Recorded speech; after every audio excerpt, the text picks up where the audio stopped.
હું છું સ્નેહા। આજે આપણે ચર્ચા કરીશું ઇલેક્ટ્રોનિક્સ એસી મોડેલ્સ પાર્ટ 1। એમાં આજના ટોપિક છે base biased amplifier, emitter biased amplifier, નાનો સિગ્નલ ઓપરેશન, એસી બીટા। આ ટોપિકોની ચર્ચા કરવા પહેલા એમાં જે મુખ્યત્વે જે કપલિંગ કેપેસિટરની વાત કરવામાં આવશે, તો એ કપલિંગ કેપેસિટર શું છે એ આપણે જોઈએ। કપલિંગ કેપેસિટર એક એવું કેપેસિટર છે કે જે એક પરિપથમાંથી એસી સિગ્નલને બીજા પરિપથમાં જોડે છે અને ડીસી સિગ્નલને અટકાવે છે। કપલિંગ કેપેસિટર એક પ્રકારનું કેપેસિટર જ છે, પણ એની કાર્ય કરવાની પદ્ધતિ પ્રમાણે એનું નામ કપલિંગ કેપેસિટર છે।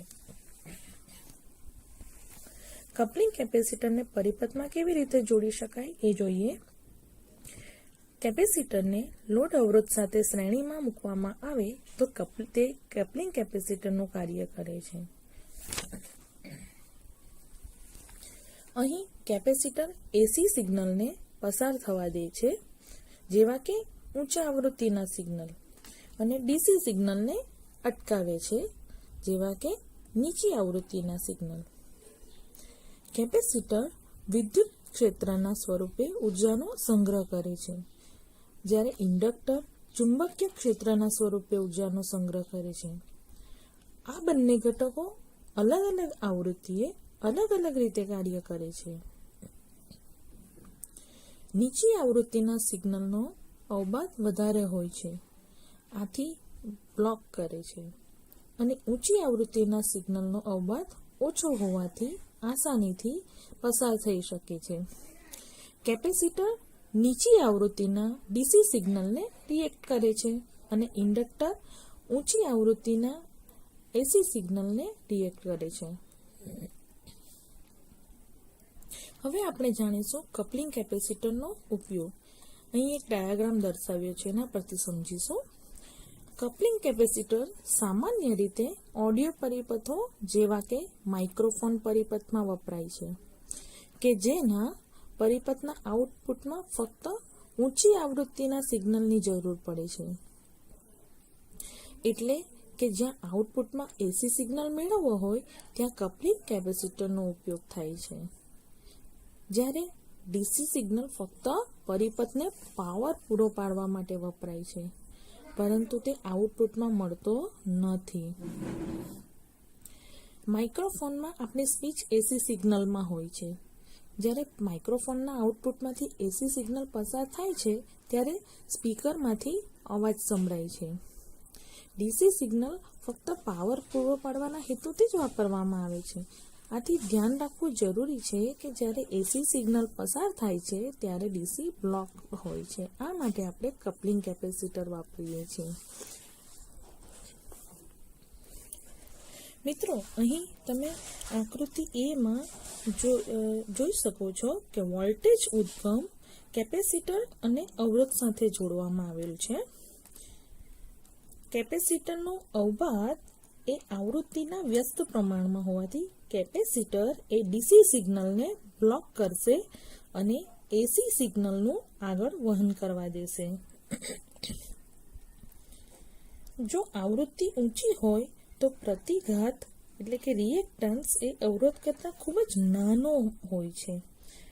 આવા કિસ્સામાં બધા જ એસી વોલ્ટેજ ઉદ્ગમ અવરોધ આડે મળે છે। આવી રીતે જ્યારે કેપેસિટરનો ઉપયોગ કરવામાં આવે ત્યારે આ કેપેસિટરને કપલિંગ કેપેસિટર કહેવામાં આવે છે, કારણ કે તે એસી સિગ્નલને અવરોધ સાથે જોડે છે, અથવા તો કહી શકીએ કે એસી સિગ્નલનું વહન કરે છે।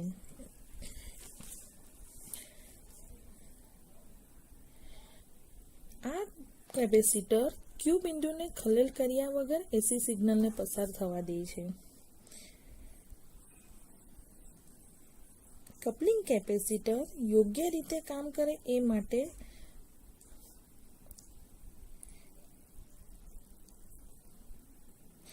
એસી ઉદ્ગમની નીચી આવૃત્તિએ તેનો પ્રતિબાધ અવરોધ કરતાં ઘણો નાનો હોવો જરૂરી છે। એક ઉદાહરણ લઈએ। એસી ઉદ્ગમની આવૃત્તિ જો 20 હર્ટ્ઝ થી 20 કિલો હર્ટ્ઝ વચ્ચે બદલાતી હોય તો નીચી આવૃત્તિ એટલે કે 20 હર્ટ્ઝ આવૃત્તિ માટે કેપેસિટર એવું જોઈએ કે જેનો પ્રતિઘાત એટલે કે રિએક્ટન્સ 20 હર્ટ્ઝ આગળ તેના અવરોધ કરતા ઘણો નાનો હોય. સારું કપ્લિંગ કેપેસિટર કોને કહેશો? જ્યાં પ્રતિઘાત એટલે કે એક્સ સફિક્સમાં સી જે લખ્યું છે તે x C should be less than 0.1 into R. એટલે કે નીચી આવૃત્તિએ અવરોધ કરતા 10 ગણો નાનો હોવો જોઈએ. જ્યારે આ 10:1 નો નિયમ સંતોષાય ત્યારે આકૃતિ એ આકૃતિ બી ના સમતુલ્ય પરિપથ દ્વારા એટલે કે જે બી છે એ સમતુલ્ય પરિપથ દ્વારા દર્શાવી શકાય.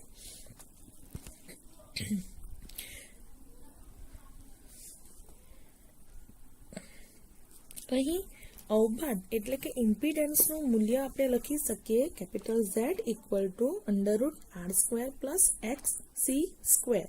અહીં XC પ્રતિઘાત અવરોધ કરતા 10 ગણું નાનું લેવામાં આવે તો Z equal to √R² plus 0.1 R² બરાબર શું મળશે આપણને? Z equal to 1.005 into R.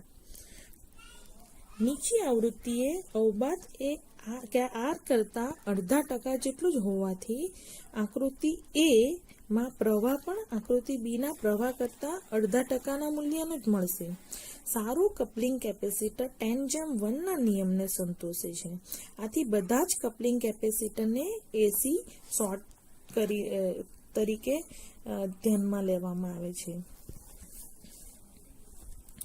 હવે જે આકૃતિ બી માં દર્શાવ્યું છે તે જોઈએ. ડીસી વોલ્ટેજની આવૃત્તિ સામાન્યતઃ 0 હોય છે. આ શૂન્ય આવૃત્તિએ કપ્લિંગ કેપેસિટરનો પ્રતિઘાત અનંત મળે છે. આ પરથી બે બાબતો ફલિત થાય છે. એક, એસી વિશ્લેષણ માટે કેપેસિટર શોર્ટ હોય છે, જ્યારે ડીસી વિશ્લેષણ માટે કેપેસિટર ઓપન હોય છે. હવે આપણે એક ઉદાહરણ લઈએ. આકૃતિમાં બરાબર જોઈને લઈએ. આકૃતિમાં જો કેપિટલ R એટલે કે અવરોધ 2 કિલો ઓહમ અને આવૃત્તિ 20 હર્ટ્ઝથી 20 કિલો હર્ટ્ઝ હોય તો સારું કપ્લિંગ કેપેસિટર એટલે કે ગુડ કપ્લિંગ કેપેસિટર બનાવવા માટે C કેટલો હોવો જોઈએ? અહીં R છે 2 કિલો ઓહમ એટલે કે 2000 ઓહમ. એનું જો 0.1 ઇન્ટુ R એટલે કે R/10 કરશો તો કેટલું મળશે? 200 ઓહમ. હવે 10:1 ના નિયમ ધ્યાનમાં લઈએ, જે છે નીચી આવૃત્તિએ XC એ કેપિટલ R કરતા 10 ગણું નાનું હોવું જોઈએ. 20 હર્ટ્ઝ આગળ XC લેસ ધેન 0.1 R એટલે કે XC is less than 200 R. હવે જે XC પ્રતિઘાત છે એનું સૂત્ર 1/ωc. ઓમેગા છે કોણીય આવૃત્તિ જેનું મૂલ્ય છે 2πf એટલે 1/2πfc. માટે આપણે મૂલ્ય મૂકીએ તો f આપણી પાસે છે 20 હર્ટ્ઝ અને XC નું મૂલ્ય છે 200 ઓહમ. તો આપણને C કેટલો મળશે? 39.8 માઇક્રોફેરાડે. તો આ મૂલ્યનું જો કેપેસિટર હશે તે એ આપણને સારું કપ્લિંગ કેપેસિટર તરીકે કાર્ય કરશે એવું આપણે કહી શકીએ. અહીં જે વાપરવામાં આવશે સંજ્ઞાઓ તેની થોડી વાતો કરી લઈએ. એ કેવી રીતે એના સંજ્ઞાઓ દર્શાવાય છે.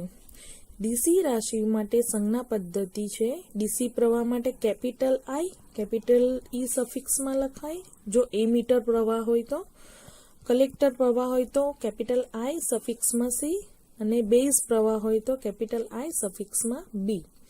વોલ્ટેજ માટે એવી જ રીતે લખાશે. એમીટર વોલ્ટેજ માટે VE, કલેક્ટર વોલ્ટેજ માટે VC અને બેઝ વોલ્ટેજ માટે VB. અને જે ટર્મિનલ્સ છે બધા પરિપથના, તેમની વચ્ચે જો ડીસી વોલ્ટેજ જોવું હોય તો એને સંજ્ઞા છે VB, એટલે કે બેઝ અને એમીટર વચ્ચેનો વોલ્ટેજ, VCE એટલે કે કલેક્ટર એમીટર વચ્ચેનો વોલ્ટેજ, VCB એટલે કે કલેક્ટર બેઝ વચ્ચેનો વોલ્ટેજ. અને અવરોધ ડીસી પરિપથ માટે કેપિટલ R સંજ્ઞાથી દર્શાવાશે. હવે એસી માટે જો વાત કરીએ તેમાં એસી પ્રવાહ માટે I સફિક્સમાં E, પણ અહીં I જે છે બધા સ્મોલ છે, સ્મોલ લેટરના છે, સેકન્ડ એબીસીડી. વોલ્ટેજ માટે એવી રીતે સ્મોલ V વાપરશું, emitter voltage, collector voltage, base voltage. અને એવી જ રીતે ટર્મિનલના એસી વોલ્ટેજ માટે VBE, VCE અને VCB. અને અવરોધ છે સ્મોલ r દ્વારા દર્શાવવામાં આવે છે. હવે આપણે વાત કરીએ ડીસી પરિપથની. અહીં આકૃતિમાં એક ડીસી પરિપથ દર્શાવવામાં આવ્યો છે જે બેઝ બાયસ્ડ પરિપથ તરીકે ઓળખાય છે. ઉદાહરણ રૂપે ઘણી બધા મૂલ્યો દર્શાવ્યા છે. એમાં ડીસી બેઝ વોલ્ટેજ છે પ્લસ 0.7 વોલ્ટ. 0.7 વોલ્ટ કરતાં 30 વોલ્ટ વધારે હોવાથી બેઝ પ્રવાહ આશરે 30 વોલ્ટ ભાગ્યા 1 મેગા ઓહમ થશે. એટલે કે IB કેટલો મળશે? 30 માઇક્રો એમ્પિયર. પ્રવાહ ગેઇન 100 હોવાથી IC બરાબર 3 મિલી એમ્પિયર. અને કલેક્ટર વોલ્ટેજ આપણે શોધશું આ સૂત્ર દ્વારા, VC is equal two VCC minus IC into RC. VCC છે 30 વોલ્ટ, IC છે 3 મિલી એમ્પિયર અને RC છે 5 કિલો ઓહમ. તો VC આપણને મળશે 15 વોલ્ટ. આથી ક્યુ બિંદુનું સ્થાન કયું મળશે? શેની વચ્ચે મળશે? 3 મિલી એમ્પિયર અને 5 વોલ્ટની વચ્ચે. તમે જો ગ્રાફ દોરો કરંટ અને વોલ્ટેજનો, તો આ બે બિંદુની વચ્ચે ક્યુ બિંદુનું સ્થાન મળશે. હવે આપણે ચર્ચા કરીશું બેઝ બાયસ્ડ એમ્પ્લીફાયર. તેમાં વિવર્ધિત પરિપથ એટલે કે એમ્પ્લીફાઈડ સર્કિટ વિશે. અહીં એમ્પ્લીફાઈંગ સર્કિટ એટલે કે વિવર્ધિત પરિપથ દર્શાવ્યો છે. અહીં આપણે જોઈ શકીએ કે એક કપલિંગ કેપેસિટર એ એસી ઉદ્ગમ અને બેઝ વચ્ચે જોડવામાં આવ્યો છે, અને બીજું કપલિંગ કેપેસિટર કલેક્ટર અને લોડ વચ્ચે 100 કિલો ઓહમ પાસે જોડવામાં આવ્યો છે. આ બંને કપલિંગ કેપેસિટર ડીસી પ્રવાહને ઓપન છે, પરંતુ પ્રથમ એટલે કે ડાબી બાજુનું કપલિંગ કેપેસિટર બેઝ પ્રવાહ સાથે સંબંધિત છે. બેઝ તમે જોઈ શકો છો, ડાબી બાજુનું જે કપલિંગ કેપેસિટર છે એ બેઝ સાથે સંબંધિત છે, જ્યારે જમણી બાજુનું કપલિંગ કેપેસિટર કલેક્ટર વોલ્ટેજ સાથે સંબંધિત છે. કપલિંગ કેપેસિટર્સ એસી ઉદ્ગમ અને લોડ અવરોધને ક્યુ બિંદુમાં ફેરફારથી અટકાવે છે. અહીં પરિપથમાં એસી ઉદ્ગમ 100 માઇક્રોવોલ્ટ છે, તે તમે જોઈ શકો છો. કપલિંગ કેપેસિટર એસીને શોર્ટ કરતું હોવાથી બધો જ એસી ઉદ્ગમ વોલ્ટેજ બેઝ અને ગ્રાઉન્ડ વચ્ચે અસ્તિત્વ ધરાવે છે. આ એસી વોલ્ટેજ એસી બેઝ પ્રવાહ ઉત્પન્ન કરે છે, એટલે કે બેઝ પ્રવાહમાં એસી અને ડીસી બંને ઘટકો હોય છે. હવે આપણે જોઈશું એક ગ્રાફ દ્વારા સમજીશું આ જે સર્કિટ ડાયાગ્રામ છે ને વિવર્ધિત પરિપથનો જે ગ્રાફ છે એના દ્વારા સમજીશું. અહીં પ્રથમ ગ્રાફમાં આપણે જોઈ શકીએ છીએ કે એસી ઘટક એ ડીસી ઘટક પર આચ્છાદિત થયેલો છે, જ્યાં ધન અર્ધચક્રમાં એસી બેઝ પ્રવાહ ડીસી બેઝ પ્રવાહના 30 માઇક્રોએમ્પિયરનો વધારો કરે છે અને ઋણ અર્ધચક્રમાં 30 માઇક્રોએમ્પિયરનો ઘટાડો કરે છે. બીજા ગ્રાફમાં આપણે જોઈ શકીએ છીએ, એટલે કે કલેક્ટર ગ્રાફમાં, કે કલેક્ટર પ્રવાહને 3 મિલી એમ્પિયરનો ડીસી ઘટક છે, તેના પર એસી ઘટક આચ્છાદિત થયેલો છે.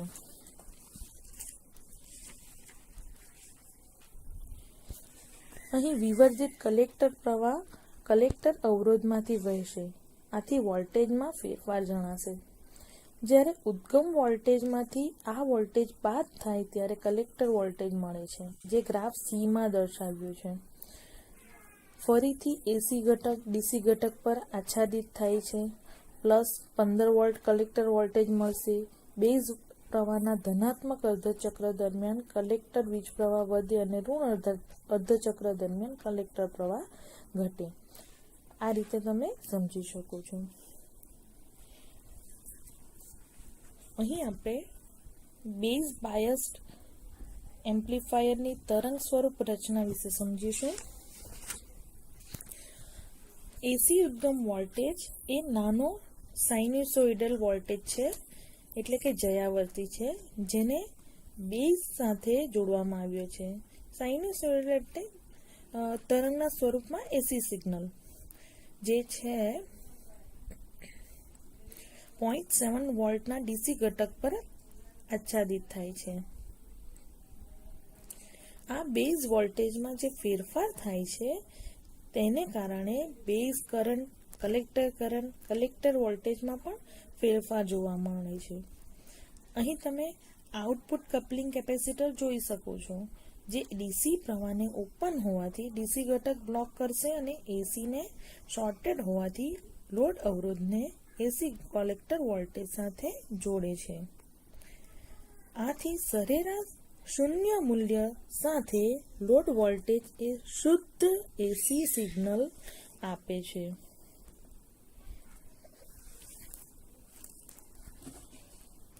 હવે આપણે જોઈશું વોલ્ટેજ ગેઇન કોને કહેવાય.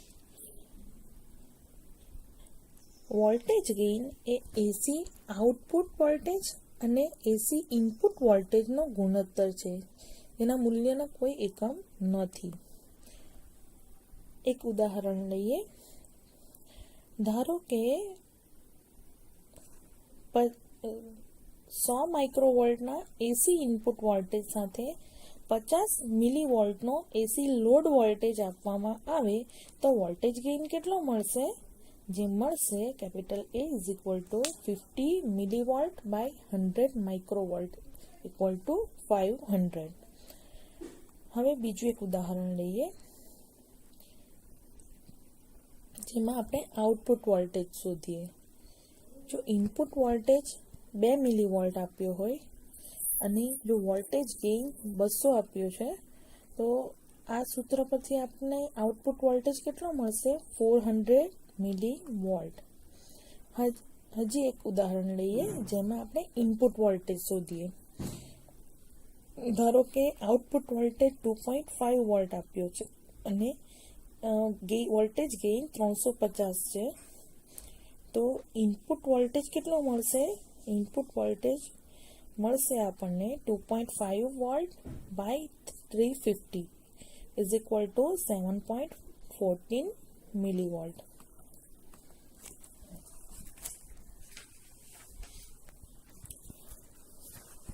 હવે આપણે વાત કરીશું એમીટર બાયસ્ડ એમ્પ્લીફાયરમાં બાયપાસ કેપેસિટરની.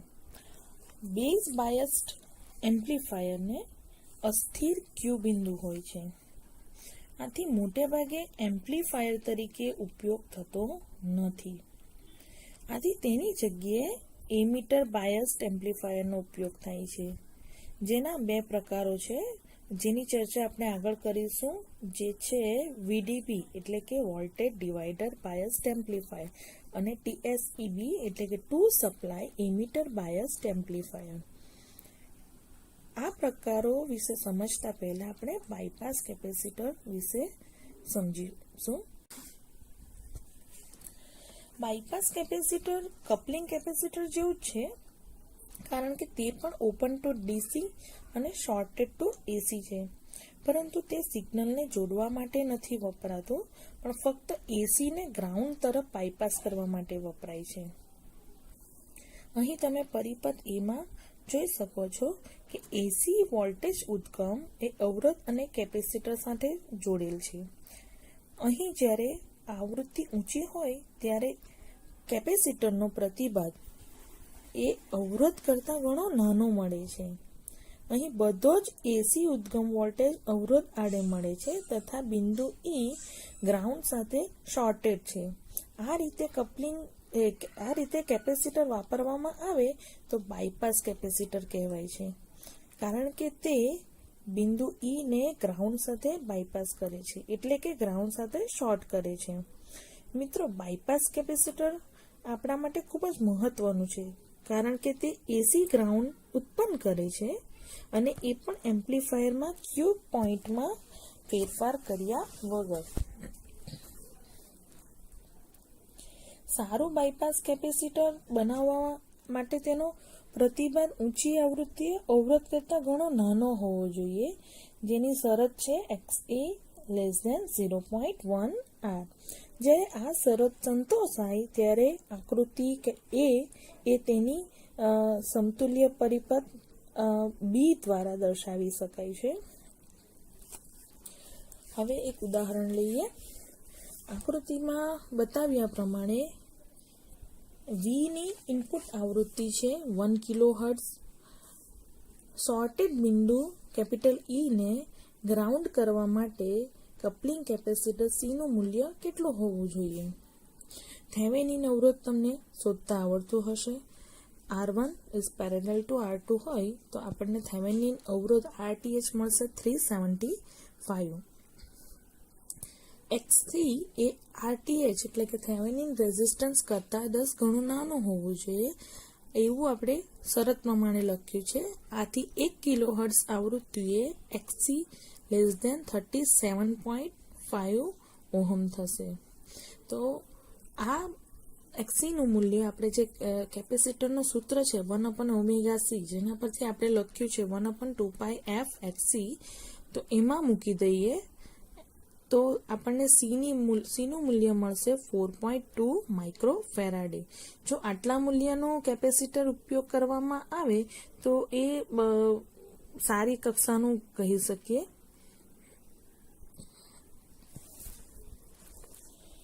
હવે આપણે વાત કરીશું વોલ્ટેજ ડિવાઈડર બાયસ.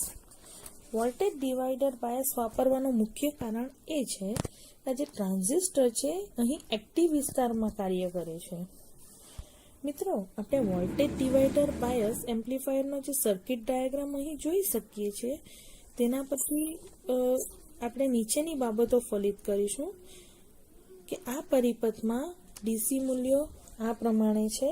VB એટલે કે બેઝ વોલ્ટેજ છે 1.8 વોલ્ટ, VE 1.1 વોલ્ટ, VC એટલે કે collector voltage 6.04 volt, collector current IC 1.1 મિલી એમ્પિયર. અહીં ડીસી વોલ્ટેજીસ અને કરંટ્સની ગણતરી કરવા માટે બધા જ કેપેસિટર્સ ઓપન છે એવી કલ્પના કરી લેવાની છે. અહીં આપણે જોઈ શકીએ છીએ કે એક કપલિંગ કેપેસિટર ઉદ્ગમ અને બેઝ વચ્ચે છે અને બીજું કપલિંગ કેપેસિટર લોડ અવરોધ વચ્ચે છે તથા બાયપાસ કેપેસિટર એમીટર અને ગ્રાઉન્ડ વચ્ચે છે. બાયપાસ કેપેસિટર વગર એસી બેઝ કરંટ ખૂબ જ નાના મૂલ્યોનો મળશે અને જો તેનો ઉપયોગ કરીશું તો વોલ્ટેજ ગેઇન મોટા મૂલ્યનો મળશે. આ પરિપથમાં 100 માઇક્રોવોલ્ટનો ઉદ્ગમ વોલ્ટેજ બેઝમાં જોડેલ છે. આ વોલ્ટેજ બાયપાસ કેપેસિટર્સને કારણે બેઝ એમીટર ડાયોડની આડે મળશે. આથી એસી બેઝ કરંટ વિવર્ધિત એટલે કે એમ્પ્લીફાઈડ એસી કલેક્ટર વોલ્ટેજ ઉત્પન્ન કરશે. હવે આપણે ચર્ચા કરીશું વીડીબી તરંગ રચનાઓની. જ્યાં ડાયાગ્રામમાં તમે તરંગ રચનાઓ જોઈ શકો છો. એસી સોર્સ વોલ્ટેજ સરેરાશ શૂન્યવાળો નાનો સાઇનુસોઇડલ વોલ્ટેજ ધરાવે છે. તમે જોઈ શકો છો ડાયાગ્રામમાં. અહીં 1.8 વોલ્ટના ડીસી વોલ્ટેજ પર એસી બેઝ વોલ્ટેજ આચ્છાદિત થયેલ છે, જે આપ જોઈ શકો છો. અહીં કલેક્ટર વોલ્ટેજ એ વિવર્ધિત અને ઉલટાયેલો એટલે કે એસી વોલ્ટેજ ધરાવે છે, જે +6.04 વોલ્ટના ડીસી કલેક્ટર વોલ્ટેજ પર આચ્છાદિત થયેલો છે. અહીં એમીટરમાં 1.1 વોલ્ટ નો શુદ્ધ ડીસી વોલ્ટેજ તમે જોઈ શકો છો. અહીં તમે જોઈ શકો છો કે એસી એમીટર વોલ્ટેજ નથી, કારણ કે આપણે બાયપાસ કેપેસિટર વાપર્યું છે. આથી એસી ગ્રાઉન્ડ થઈ જશે. હવે આપણે વાત કરીશું વોલ્ટેજ ડિવાઈડર બાયસ એમ્પ્લીફાયર રચનાએ સ્વતંત્ર ટ્રાન્ઝિસ્ટર એમ્પ્લીફાયર બનાવવાના સૌથી પ્રમાણભૂત રીત છે, એના વિશે ચર્ચા કરીશું. મિત્રો, અહીં ડિસ્ક્રીટનો અર્થ છે બધા જ ઘટકો, જેવા કે અવરોધો, કેપેસિટર્સ, ટ્રાન્ઝિસ્ટર્સ અલગ અલગ રીતે સર્કિટમાં દાખલ કરવામાં આવે છે. અહીં ધ્યાનમાં રાખવું જરૂરી છે કે ડિસ્ક્રીટ સર્કિટ એ ઇન્ટિગ્રેટેડ સર્કિટ એટલે કે આઈસી કરતાં અલગ છે, કારણ કે આઈસીમાં બધા જ ઘટકો અર્ધવાહક પર એક સાથે દાખલ કરવામાં આવે છે. હવે આપણે જોઈશું દ્વિસપ્લાય એમીટર બાયસ્ડ એમ્પ્લીફાયર. આ સર્કિટમાં દ્વિસપ્લાય એમીટર બાયસની નું ટૂંકું નામ છે TSEB એમ્પ્લીફાયર, જેમાં બેઝ વોલ્ટેજ છે એપ્રોક્સિમેટલી 0 વોલ્ટ, એમીટર વોલ્ટેજ છે -0.7 વોલ્ટ, કલેક્ટર વોલ્ટેજ છે 5.32 વોલ્ટ, કલેક્ટર કરંટ છે 1.3 મિલી એમ્પિયર. અહીં તમે જોઈ શકો છો કે 2 કપલિંગ કેપેસિટર અને એક એમીટર બાયપાસ કેપેસિટર છે. આ પરિપથનું એસી ઓપરેશન વોલ્ટેજ ડિવાઈડર બાયસ જેવું જ છે. તરંગ રચના જોઈએ તો એસી ઉદ્ગમ વોલ્ટેજ એ નાનું સાઇનુસોઇડલ તરંગ ધરાવે છે. આશરે 0 વોલ્ટના ડીસી ઘટક પર બેઝનો નાનો એસી ઘટક આચ્છાદિત થયેલો જોઈ શકીએ છીએ. 5.32 વોલ્ટના ડીસી કલેક્ટર વોલ્ટેજ પર કલેક્ટર વોલ્ટેજ ઉલટાયેલો જોઈ શકાય છે. તમે અહીં જોશો તો આ જે સંજ્ઞા છે તેના કરતાં આ જે કલેક્ટર વોલ્ટેજની જે સંજ્ઞા છે એ ઉલટાયેલી છે, તથા ડીસી ઘટક વગર વિવર્ધિત લોડ વોલ્ટેજ તમે જોઈ શકો છો. બાયપાસ કેપેસિટરને કારણે એમીટર પર શુદ્ધ ડીસી વોલ્ટેજ મળે છે. અહીં તમને કોઈ તરંગનો આકાર નથી જોવા મળતો, શુદ્ધ ડીસી જોઈ શકો છો. જો બાયપાસ કેપેસિટર ઓપન હોત તો એસી વોલ્ટેજ એમીટર આગળ મળતે, આથી વોલ્ટેજ ગેઇન ઘટી જાતે. આથી જ્યારે એમ્પ્લીફાયરને બાયપાસ કેપેસિટર સાથે જોડવામાં આવે ત્યારે 0 એસી સિગ્નલ થઈ જાય છે.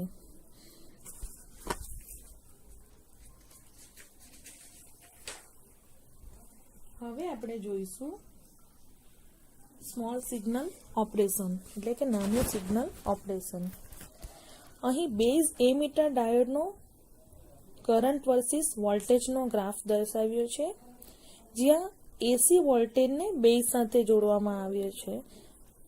તો ત્યારે શું થાય? તો ત્યારે બેઝ ડાયોડ આડે વોલ્ટેજ મળે છે. આથી VBE એટલે કે બેઝ એમીટર વોલ્ટેજ તરફ સાઇનુસોઇડલ તરંગ ઉત્પન્ન કરે છે. હવે આપણે જોઈશું તાત્ક્ષણિક પરિચાલન બિંદુ. જ્યારે વોલ્ટેજ ધન પીક પોઈન્ટ તરફ આગળ વધે છે ત્યારે તાત્ક્ષણિક પરિચાલન બિંદુ કેપિટલ Q થી ઉપર તરફ ખસે છે. એનાથી ઉલટું જો તરંગ ઋણાત્મક પીક તરફ ઘટે તો તાત્ક્ષણિક પરિચાલન બિંદુ કેપિટલ Q બિંદુથી નીચેની તરફ ખસે છે. અહીં એસી વોલ્ટેજની સાઇઝ પરથી નક્કી કરાશે કે તાત્ક્ષણિક બિંદુ Q બિંદુથી કેટલું દૂર ખસે છે. અહીં આપણે કહી શકીએ કે મોટા મૂલ્યનો એસી બેઝ વોલ્ટેજ મોટા ફેરફારો ઉત્પન્ન કરે છે, જ્યારે નાના મૂલ્યનો બેઝ વોલ્ટેજ નાના ફેરફારો ઉત્પન્ન કરે છે. હવે આપણે સમજીશું વિકૃતિ વિશે. આ ગ્રાફ પરથી કહી શકીએ કે બેઝ પરના એસી વોલ્ટેજ એસી એમીટર વોલ્ટેજ ઉત્પન્ન કરે છે. આ એસી એમીટર કરંટને એસી બેઝ વોલ્ટેજની જેમ એક સમાન આવૃત્તિ હોય છે. દાખલા તરીકે જો એસી જનરેટરમાં બેઝ આવૃત્તિ 1 કિલોહર્ટ્ઝ હોય તો એસી એમીટર પ્રવાહની આવૃત્તિ પણ 1 કિલોહર્ટ્ઝ થશે અને એસી એમીટર પ્રવાહનો આકાર પણ એસી બેઝ વોલ્ટેજ જેવો જ હશે. એટલે કે એસી બેઝ વોલ્ટેજ જયાવર્તી હશે તો એસી એમીટર પ્રવાહ પણ જયાવર્તી થશે. એસી એમીટર પ્રવાહ એ એસી બેઝ વોલ્ટેજની સ્પષ્ટ પ્રતિકૃતિ એટલે કે રેપ્લિકા નથી. વક્ર ઉપર તરફ આગળ વધે તેમ તેમ એસી એમીટર પ્રવાહ ધન અર્ધચક્ર દરમિયાન થોડો વિસ્તરણ પામે છે અને ઋણ અર્ધચક્ર દરમિયાન થોડો સંકોચન પામે છે. આ એસી પ્રવાહના અર્ધચક્રોનું વિસ્તરણ અને સંકોચનને વિકૃતિ એટલે કે ડિસ્ટોર્શન કહે છે. ઉચ્ચ કક્ષાના વિશ્વસનીય એમ્પ્લીફાયર માટે આ બિનજરૂરી છે, કારણ કે તે સંગીત અને અવાજ એટલે કે ધ્વનિને બદલી નાખે છે. હવે આપણે સમજીશું વિકૃતિ કેવી રીતે ઘટાડી શકાય. મિત્રો, વિકૃતિ ઘટાડવી હોય તો આ આલેખમાં દર્શાવ્યા પ્રમાણે એસી બેઝ વોલ્ટેજ ને નાનો કરવો પડશે. જ્યારે તમે બેઝ વોલ્ટેજનું પીકનું મૂલ્ય ઘટાડશો ત્યારે તાત્ક્ષણિક પરિચાલન બિંદુની હલચલને ઘટાડી શકાય છે, અર્થાત નાનો ફેરફાર મળશે. આથી ગ્રાફ ઓછો વક્રીય થાય છે. જો સિગ્નલ નાનો હોય તો ગ્રાફ સુરેખ મળે છે. આ વાત શા માટે મહત્વની છે? કારણ કે નાના સિગ્નલ માટે વિકૃતિ અવગણ્ય હોય છે. જ્યારે સિગ્નલ નાનો હોય ત્યારે એસી એમીટર કરંટ બેઝ વોલ્ટેજના સમપ્રમાણમાં હોય છે, કારણ કે ગ્રાફ મોટે ભાગે સુરેખ હોય છે. બીજા શબ્દોમાં કહીએ તો જો એસી બેઝ વોલ્ટેજ નાનો સાઇન વેવ હોય તો એસી એમીટર કરંટ પણ નાનો સાઇન વેવ બને છે કે જેમાં અર્ધચક્રોમાં વિસ્તરણ કે સંકોચન હોતું નથી. હવે આપણે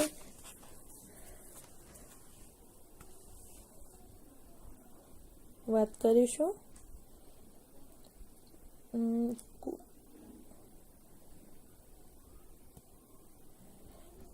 10% નિયમની. મિત્રો, ગ્રાફમાં કુલ એમીટર પ્રવાહ જોઈ શકો છો કે જે એસી અને ડીસી ઘટકોથી બનેલ છે, જેને તમે લખી શકો છો આઈ ઈ IEQ પ્લસ IE સ્મોલ ઈ છે આ સૂત્ર દ્વારા, કે જ્યાં કેપિટલ આઈ સફિક્સમાં ઈ જે લખ્યું છે એ કુલ એમીટર પ્રવાહ દર્શાવે છે, તથા કેપિટલ આઈ સફિક્સમાં ઈ કેપિટલ ક્યુ એ ડીસી એમીટર પ્રવાહ દર્શાવે છે અને જે સ્મોલ આઈ સફિક્સમાં સ્મોલ ઈ લખ્યું છે એ એસી એમીટર પ્રવાહ દર્શાવે છે. મિત્રો, અહીં જો આપણે વિકૃતિ ઘટાડવું હોય તો સ્મોલ ઈ જે છે તેની પીક ટુ પીકનું મૂલ્ય IEQ ની સરખામણીમાં ખૂબ જ નાનું હોવું જોઈએ. નાના સિગ્નલ ઓપરેશનની શરત એ છે કે આ જે સ્મોલ IEQ છે પીકથી પીકનું મૂલ્ય એ કેપિટલ IEQ ઇન્ટુ 0.1 કરતાં મોટું એટલે કે આ નાનું હોવું જોઈએ.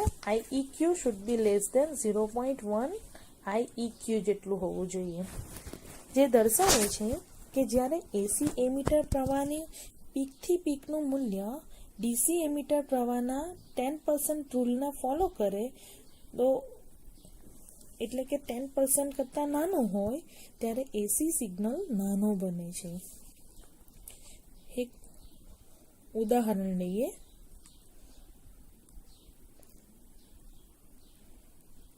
આ આલેખમાં જો ડીસી એમીટર પ્રવાહ 10 મિલી એમ્પિયર હોય તો પીક ટુ પીકનું એમીટર પ્રવાહ એ તેના 10% કરતા નાનો એટલે કે 10 મિલી એમ્પિયર બાય 10 એટલે કે 1 મિલી એમ્પિયર કરતા નાનો હોય તો આ ઓપરેશન નાનું સિગ્નલ ઓપરેશન કહી શકાય.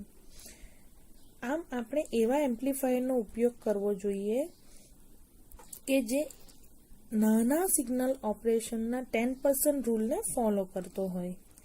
આવા પ્રકારના એમ્પ્લીફાયર્સ રેડિયો અને ટેલિવિઝન રિસીવર્સમાં ખૂબ વપરાય છે, કારણ કે એન્ટેનામાંથી આવતો સિગ્નલ ખૂબ જ નબળો હોય છે.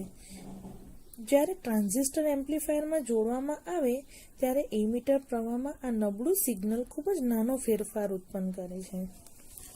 મિત્રો, હવે એક ઉદાહરણ લઈએ. મહત્તમ નાનું સિગ્નલ એમીટર પ્રવાહ શોધો. અહીં એક સર્કિટ ડાયાગ્રામ આપ્યો છે. તો એના માટે પ્રથમ આપણે ક્યુ બિંદુ એમીટર પ્રવાહ શોધવો પડશે, એટલે કે આઈક્યુનું મૂલ્ય શોધવું પડશે. આઈક્યુનું સૂત્ર છે VEE minus VBE upon RE. અહીં VEE નું મૂલ્ય છે 2 કિલો વોલ્ટ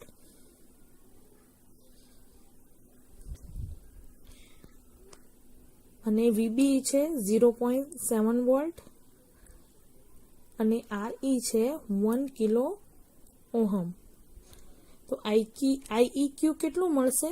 1.3 મિલી એમ્પિયર. હવે નાનું સિગ્નલ એમીટર પ્રવાહનું જે સૂત્ર છે IE peak to peak should be less than 0.1 into IEQ. તો એમાં IEQ ની વેલ્યુ આપણે 0.1 સાથે મલ્ટીપ્લાય કરશું તો IEQ પીક ટુ પીક કેટલું મળશે?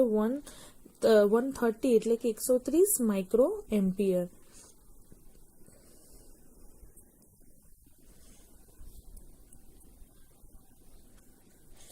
હવે આપણે જોઈશું એસી બીટા, જેમાં સંજ્ઞાઓ વિશે માહિતગાર કરીશ.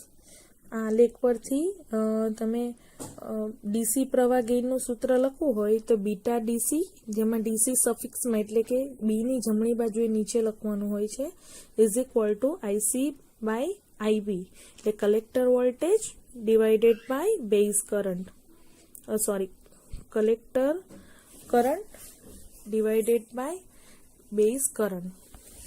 અહીં પ્રવાહ ક્યુ બિંદુ આગળનો પ્રવાહ છે. ડીસી પ્રવાહ ગેઇન ક્યુ બિંદુના સ્થાન પર આધાર રાખે છે. એવી જ રીતે એસી પ્રવાહ ગેઇન લખવું હોય તો beta is equal to small I સફિક્સમાં સી એટલે કે collector current divided by small I સફિક્સમાં બી એટલે કે બેઝ કરંટનો ગુણોત્તર છે. Thank you.